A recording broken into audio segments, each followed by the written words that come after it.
जो पुराने जमाने में फिल्मों में था ना कि तुम मेरी जूती के नीचे, तुम साला गुलाम लो हमारी जूती के नीचे। वो सेम सीन चल रहा है। सोचो तुम एक ऐसी कंट्री के नागरिक हो जिससे तुम 192 देश इजीली वीजा फ्री घूम सकते हो, तो तुम्हें कैसा फील होगा कि तुम रात को सोच रहे हो कि मुझे इस देश घूमने जाना है, सुबह बैग पैक किया और बैग लेके रवाना। तो कैसा अलग ही फील होगा ना कि हाँ यार बढ़िया, नो फॉर्मेलिटीज, नो डॉक्यूमेंट्री, कुछ भी नहीं। तो क्या हम इंडियन नागरिक भी ऐसे बैग पैक करके अगले दिन सोचा और घूमने निकल सकते हैं? तो आप बिल्कुल सही सोच रहे हो, ऑब्वियसली नॉट, नहीं जा सकते, क्योंकि हमारा जो वीजा और पासपोर्ट है वो बहुत ही वीक वीजा है। अभी हाल पासपोर्ट रिपोर्ट के अनुसार जो हमारा देश है उसका वीजा की जो रैंक है 2025 में 85 है, जो रैंक 2024 में 80 थी, और इसके अनुसार 2025 में हम केवल 57 देश, केवल 57 कंट्री ऐसी है जहां पे हम इजीली वीजा फ्री घूम सकते हैं। ये आंकड़ा इतना कम है ना कि अपने से कम विकसित देश, अपने से कम विकसित देश मलेशिया और टर्की भी अपने से स्ट्रॉन्ग वीजा रखते हैं, वो इजीली घूम सकते हैं। वो उनका भी अपने से स्ट्रॉन्ग वीजा है यार। अपना वीजा देखो, अपना वीजा कितना कमजोर वीजा है। एक मलेशिया जैसी कंट्री, छोटी सी कंट्री, अपने से बहुत पीछे कंट्री है यार। अपनी कंट्री तो बहुत डेवलप्ड कंट्री है, उसका वीजा भी अपने से पावरफुल वीजा है। सोच लो आप कितना पीछे है अपन। एक कंट्री जाने से पहले अगर अपन यूएसए जाने का प्लान कर रहे हैं ना, तो जाने से पहले कम से कम भी अपने को 500 दिन का वेटिंग पीरियड दिया जाता है, कम से कम भी 500 दिन का। सोचो उन नागरिकों का, सोचो जो जिसका विदेश जाने का सपना है या फिर विदेश किसी काम से जाते हैं, व्यापार से जाते हैं, जिसका आना जाना रहता है, वो कितनी प्रॉब्लम फेस कर रहा है इसके रिगार्डिंग। बाहर के देश के लोग अपनी इंडिया को, इंडिया के नागरिक को गरीब समझते, गरीब। जो पुराने जमाने में फिल्मों में था ना कि तुम मेरी जूती के नीचे, तुम साला गुलाम लो हमारी जूती के नीचे, वो सेम सीन चल रहा है। सोच लो इंडिया कितना पीछे है यार। ये जो आए दिन न्यूज़पेपर में दिखाया जाता है, सोशल मीडिया पे, कि हमारे इंडिया का जो अदर देशों से है वो रिलेशनशिप मजबूत होता जा रहा है, मजबूत होता जा रहा है। लेकिन ये क्या हकीकत है? ऐसा ही है तो ये अपना वीजा इतना कमजोर क्यों है? इतना कमजोर वीजा क्यों है फिर अपना? ये बहुत ही बड़ी प्रॉब्लम है, ठीक है। ये आज अपन लोग हैं, ठीक है, एक मिडिल क्लास आदमी जो कहीं जाने का सोचे ना अगर अदर कंट्री, तो उसको तो डॉक्यूमेंट्री के नाम पे, उनका आइडेंटिफिकेशन के नाम पे ही उनको वीजा नहीं दे, उनको अप्रूव ही नहीं करे। Hello, sir. I'm here to apply for my US visa. Visa application? Yes. Okay. Aadhaar card? Yes, sir. Old passport? Yes, sir. New passport? Yes, sir. 6 months bank statement, 3 years IT.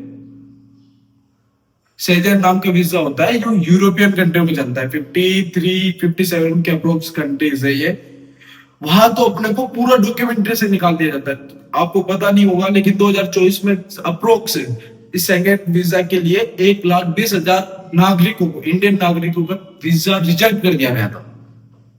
Visa reject कर दिया गया था, जिससे India के लोगों के visa reject तो हुए, लेकिन उसके साथ साथ उनको भारी नुकसान भी हुआ पैसों का।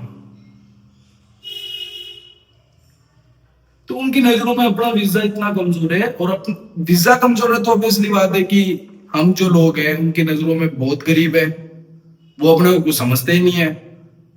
या फिर जो हमारे है नेता कुछ, उनका जो रिलेशनशिप्स का जो दिखाया जाता है अदर कंट्रियों के साथ, वो प्रॉपर मजबूत नहीं है, केवल एक शो ही हो रहा है।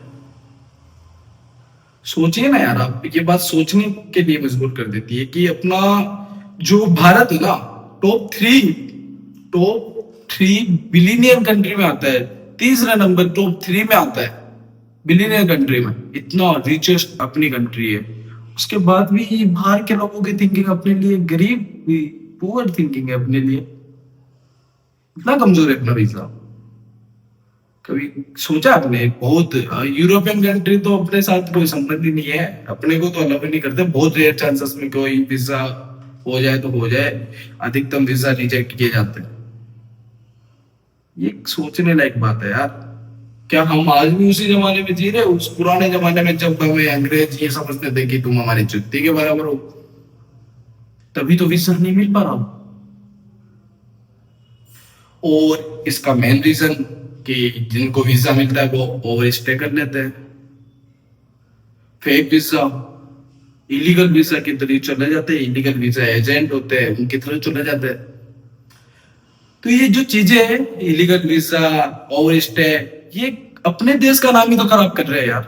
ये सही चीज है क्या? ये सही चीज नहीं है, इससे अपना देश का नाम खराब हो रहा है। कोई नेता लोग ही नहीं है, अपन नागरिक भी तो नहीं है सही।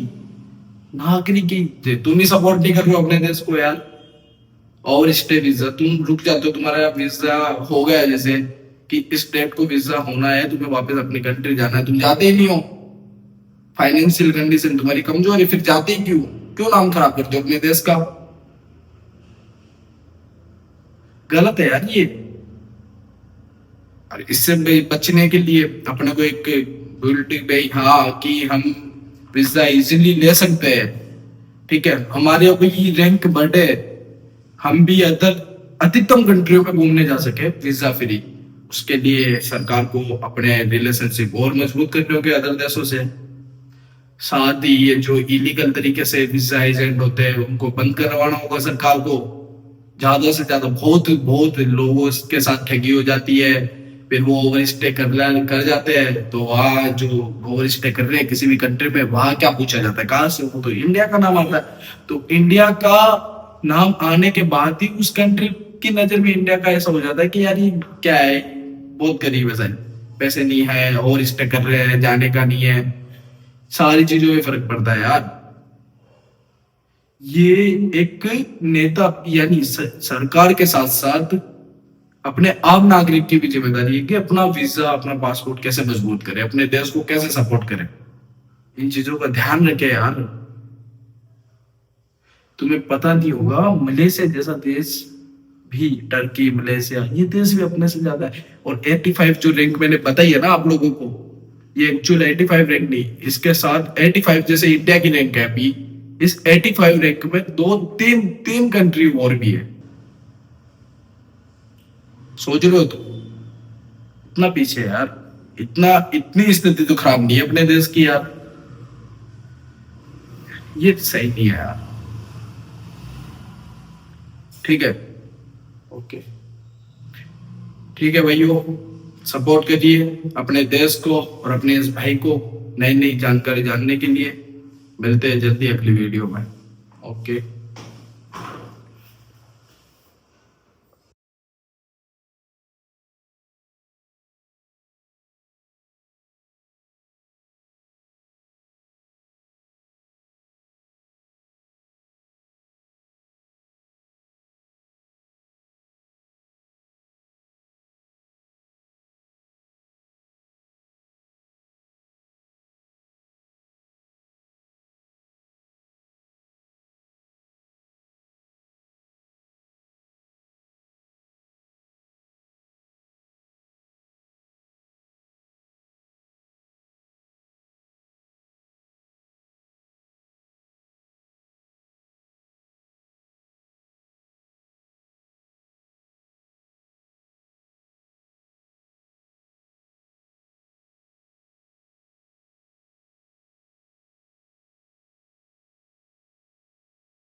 हाँ तो मेरे भारत के प्यारे वासियों, कैसे हो आप सब। सर्वप्रथम आप सभी को नमस्कार, नमस्कार, खेम छो, खमा गनी, आदाब, सत श्री अकाल। तो आज आपका ये जो भैया है एक सीरियस टॉपिक पे लेके आए, जो आज एक छोटा मुद्दा है लेकिन आने वाले टाइम में एक बहुत बड़ा मुद्दा बन सकता है फॉर इंडिया। ये जो अभी करंट में ये जो लैंग्वेज को लेके जो चल रहा है कि हमारा स्टेट है महाराष्ट्र तो मराठी बोलो, ठीक है, कर्नाटक है तो कर्नाटक बोलो, ठीक है, पंजाब है तो पंजाबी बोलो, राजस्थान है तो राजस्थानी, मारवाड़ी बोलो, मेवाड़ी बोलो, ठीक है, हरियाणा है तो हरियाणवी बोलो, ठीक है। तो ये जो लैंग्वेज का लेके चल रहा है ये अभी एक छोटी सी, ठीक है, चिंगारी है। ये आने वाले टाइम में अगर ऐसा ही चलता रहा तो ये एक इंडिया के लिए एक बहुत बड़ी प्रॉब्लम बन सकती है। आप सभी को पता है कि ये जो इंडिया है अपने कल्चर, अपने वेशभूषा, अपनी लैंग्वेज, ठीक है, भाषा, अपने खान पान, इन सभी चीज़ों के लिए, प्यार स्नेह भाव, इन्हीं के लिए तो जाना जाता है। तुम उसी लैंग्वेज को लेके विवाद बना रहे हो यार। लैंग्वेज है हिंदी, अपनी मातृभाषा है, हर जगह यूज होनी चाहिए। तुम उसी का विरोध कर रहे हो यार। क्यों नहीं बोले हिंदी? क्या तुम इंडिया के नहीं हो? तुम अपने नेशन के नहीं हो? अपने नेशन के लिए, अपने देश को आजाद कराने के लिए न जाने किन किन्नों ने अपना बलिदान दे दिया, ठीक है। और तुम एक लैंग्वेज को लेके अपना कर रहे हो कि यार कि हिंदी हमारी लैंग्वेज, हिंदी नहीं बोलनी है।